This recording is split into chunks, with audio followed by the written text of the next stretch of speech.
अब केटी नि मान्दैन के गरी बिहे गर्नु मनाउनु पर्यो नि त अहिले चाहिँ कसरी खोज्नु त केटी कुरै न बिहेको कुरै हरायो अब केटी नै भेट्दैन कसरी बिहे गर्ने खोज्ने तरिका क्या त अनि बताइदिनु त कसरी केटी नै तरिकै छैन अहिले बिहे नै हुँदैन सकिनु हराएको कुरा खोज्नु सजिलो हुन्छ कि हराउँदै नहराएको केटी खोज्नु साह्रै गाह्रो होइन भेटिँदैन पर्थमा नि केटी अहिले कसले चाहिँ बिहे गर्दैछ नि त खोइ योगेन्द्र त्यसै छ विवेक त्यसै जाम्रो त्यसै खोइ केटी कहाँ छन् छैन केटी छैन भन्दा छन् बिहे नै जति बिहे गर्ने गरिसके अघि गर्ने हामीलाई चाहिँ के सुझाव सल्लाह दिनुहुन्छ त हाम्रा उमेरका केटाहरूलाई चाहिँ बिहे नै हुँदैन नि त अब कस्तो कुरा गर्छ नि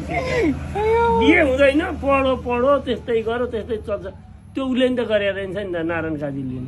एउटी बाहुनी केटी फकाएर लिएर आइज त स्कुलबाट पऱ्यो भने यहाँ म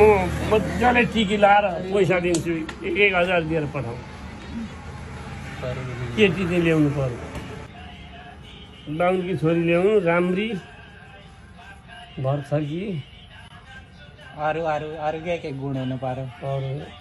गुण त खै के हुनु पर्यो अर्थ त के चाल पाउनुपर्छ पहिले गुण थाहा हुँदैन ल्याउनु ल्याएपछि कति आउँछ अहिले के भन्नुहुन्छ त हामी जस्ता केटालाई चाहिँ के गर्नु त अब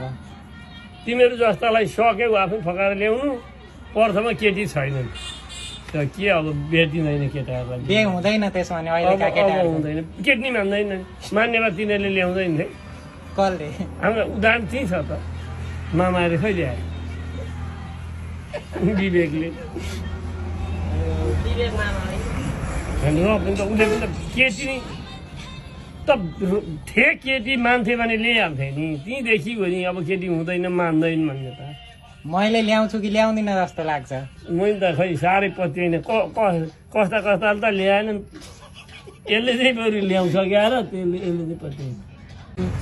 उसले त हिम्मत गरिसक्यो अरू टाढो भएन भने नि माला बाले चाहिँ मागिदिन्छन् भन्ने अर्थ मेरो माउलाका बाले चाहिँ नमागिदिने त सक्दैन मालाको बाले केटी मागिदिनु अरे लिएर आइदैन भोलि पछि म टिको लागिन्छु भनेको